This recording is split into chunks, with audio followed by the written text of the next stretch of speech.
Hello everyone, I'm Anas Al-Ubaidi, and this is the second lecture or second topic or second session within chapter 18 of the Advanced Medical Science Liaison and Medical Monitor Certification course program by the CCRPS. As the chapter is about the advanced data and project management, and the topic from this chapter is about the regulatory submission processes and pharmacovigilance or pharmacovigilance strategies. Introduction. Regulatory submission processes and pharmacovigilance (PV) strategies are at the core of ensuring that safe and effective drugs, biologics, and medical devices are brought to market and sustained throughout their life cycle. These two intertwined pillars establish and maintain the integrity of healthcare products, ensuring that they meet both safety and efficacy standards while adhering to rigorous global and regional regulations. Regulatory submission is the backbone of drug approvals, encompassing the meticulous preparation, organization, and submission of comprehensive documentation to health authorities like the FDA, Food and Drug Administration Agency, EMA, which is the European Medicines Agency, and PMDA. It is a structured and multi-phase endeavor that involves preclinical and clinical data, safety and efficacy evidence, and manufacturing standards, all packaged to meet the regulatory requirements of specific regions. Timely and accurate submissions accelerate the approval process, thus granting patients access to life-saving therapies with minimal delays. Simultaneously, pharmacovigilance (PV) strategies ensure ongoing patient safety by actively monitoring the safety profile of therapeutic agents after they enter the market. These strategies, the PV strategies, employ advanced systems for adverse event detection, risk management, benefit risk assessment, and global regulatory compliance. Together, PV, pharmacovigilance, and regulatory submission create a seamless mechanism of action that balances innovation, safety, and compliance within the global healthcare landscape. By mastering these frameworks, advanced physician medical monitors are uniquely positioned to bridge safety oversight and regulatory compliance, thereby influencing global healthcare policies, expediting treatment access, and preserving patient well being. Key points for this lecture. We'll start with the stages of regulatory submission. Regulatory submission is the comprehensive process of preparing and submitting data to health authorities to obtain approval for the distribution and commercialization of healthcare products. This process is segmented into 5 critical stages, each with well-defined activities, outcomes, and challenges. So in order, we'll start with the pre-submission. As activities for the pre-submission, engage in early dialogue with regulatory agencies like the FDA or EMA, FDA in US, or EMA in European Union, in EU. Determine a product classification as drug, biologic, or medical device.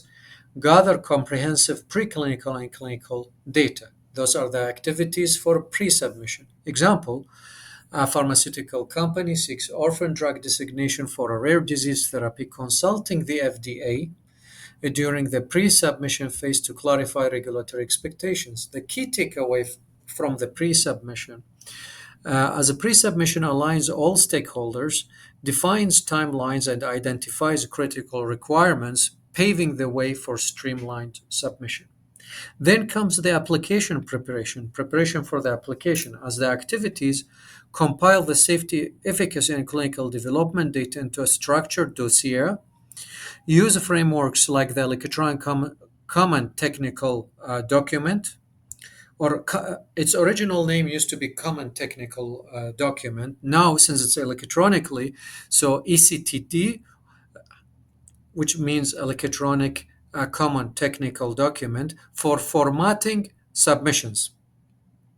Example, an NDA new drug application is submitted digitally, detailing study data, manufacturing processes, and adverse event reporting schemes for a novel antibiotic.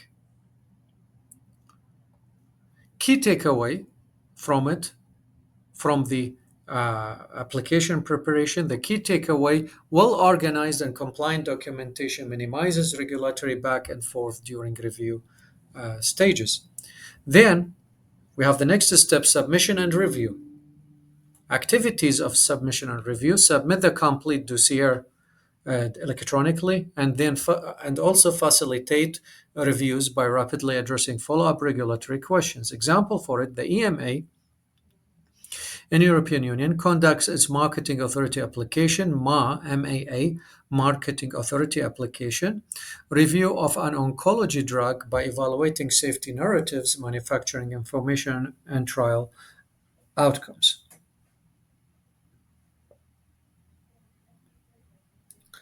And MAA stands for Marketing Authorization Application, or MA, Marketing Authorization Application. MA, which is an application that is done through the EMA, European Medicines Agency, which is the authority for the European Union, the EU. Key takeaway from this step: submission and review. Expedited reviews depend on complete high quality submissions with minimal errors and deficiencies.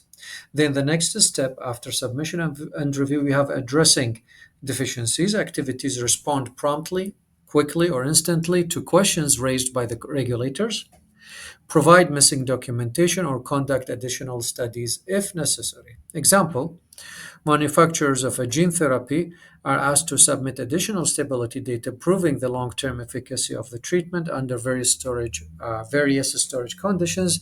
Key takeaway from the addressing deficiencies step: proactive communication with health authorities ensures deficiencies are resolved efficiently without jeopardizing approval timelines. Then the next step, we have either the approval or rejection. The activities here in this step: receive product approval with potential post-market obligations, address the reasons for rejection, and revise protocols or refile as necessary. Example, an influenza vaccine gains approval through the FDA's accelerated review pathway, conditional on continued post-market adverse event reporting. The key takeaway from the step of approval of rejection is developing proactive post-market monitoring strategies solidifies market approval. And here is a summarized diagram on stages of regulatory submissions, as here we have the pre-submission and then application preparation. And then the steps proceed. Core pharmacovigilance PV strategies. So pharmacovigilance PV is essential for ensuring that all drugs and biologics are continuously evaluated for safety both during and after regulatory approval. These stages, the PV stages, identify risks, mitigate adverse outcomes, and ensure sustained safety compliance. We have adverse event monitoring. AE monitoring continuously tracks side effects through voluntary reporting systems like MidWatch or VigiBase, as those are examples. Example, a pharmacovigilance team, a PV team, identifies hepatic toxicity linked to a new anti-diabetic drug, triggering updates to the product's risk warnings. Risk management plans, RMPs, as tools designed to identify, evaluate, and mitigate risks associated with the use of a product. Example, opioid therapies require mandatory risk evaluation and mitigation strategies, RIMS for short, policies to control misuse. Signal detection, use patterns and trends in reported data to identify safety concerns proactively. Example, an international pharmacovigilance PV system detects suicide risk patterns linked to a popular antidepressant, resulting in updated prescribing labels.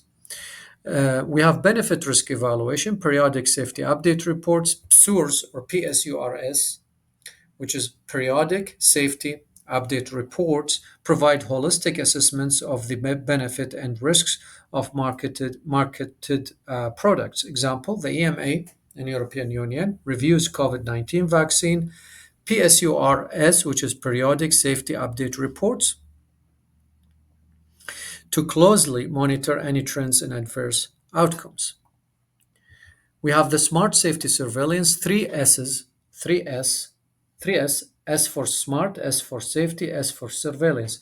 So, smart safety surveillance, 3S, proactively monitors safety during large scale interventions through international collaboration. Example, the WHO or the WHO, the World Health Organization, smart safety surveillance system facilitates vaccine safety monitoring across underrepresented regions. And here is a summarized diagram unveiling core pharmacovigilance (PV) strategies. As pharmacovigilance strategies, we have adverse event monitoring, RMPs, which is risk management plans, signal detection, benefit risk evaluation. Challenges and resolutions or solutions. The challenges. Country-specific regulations, as variation in health authority requirements complicates harmonized submissions. Solution for that is to adopt ICH, International Council for Harmonization guidelines for unified practices across regions. Data integrity, errors or inconsistencies or discrepancies in dossiers undermine credibility. Solution for that is to centralize data management with real-time dashboard integration. Delayed risk detection, as lack of timely adverse event reporting can threaten patient safety, and solution resolution for that is to implement AI, artificial intelligence based real-time adverse event detection systems. And here is a summarized diagram on how to address challenges in pharmaceutical submissions and safety, as here we have country-specific regulations, delayed risk detection, and data integrity. Recent advancements in regulatory and PV pharmacovigilance processes. Regulatory advancements, digital submissions, tools like Shifter, automate submission preparation to meet electronic common technical document, which is ECTD, compliance, harmonization initiatives, cooperative policies between agencies, for instance, FDA, EMA, and PMDA, ensure streamlined multi-country reviews. Pharmacovigilance or PV advancements, big data analytics, artificial intelligence AI enhances safety signal detection by aggregating global data sources. Example, AI artificial intelligence tracks patterns of opioid misuse to help mitigate addiction at the population level. Real-world evidence (RWE) leverages patient registries and claims data for continuous benefit risk updates. And here is a summarized diagram on the recent advancements on regulatory and PV processes, as we have the regulatory advancements and PV advancements, and all add up into recent advancements on regulatory and pharmacovigilance or PV processes. Practical applications, as we have focus area and scenario for each, and the focus areas are pre-submission strategies, ECTD systems, advanced PV methods, and then the final takeaway. The final takeaway here, mastering a regulatory submission and PV ensures that advanced physician MMs, medical monitors, play a pivotal role in global drug approval and patient safety. By optimizing submission strategies and employing advanced safety monitoring systems, professionals can contribute to a more efficient, compliant, and patient-focused healthcare landscape. Consistent updates on regulatory trends and PV innovations are vital to staying ahead in this rapidly evolving field. And here's a summarized diagram on enhancing drug approval and patient safety, as we have here PV innovations, regulatory submission, pharmacovigilance, submission strategies, safety monitoring systems, and regulatory trends. Upcoming tables to summarize what we have covered in this lecture, a table on stages of regulatory submissions, as we have the stage description, example, key output, and significance, stages of pre-submission, application preparation, submission and review, addressing deficiencies, and approval or rejection. And those are in order the stages of regulatory submission.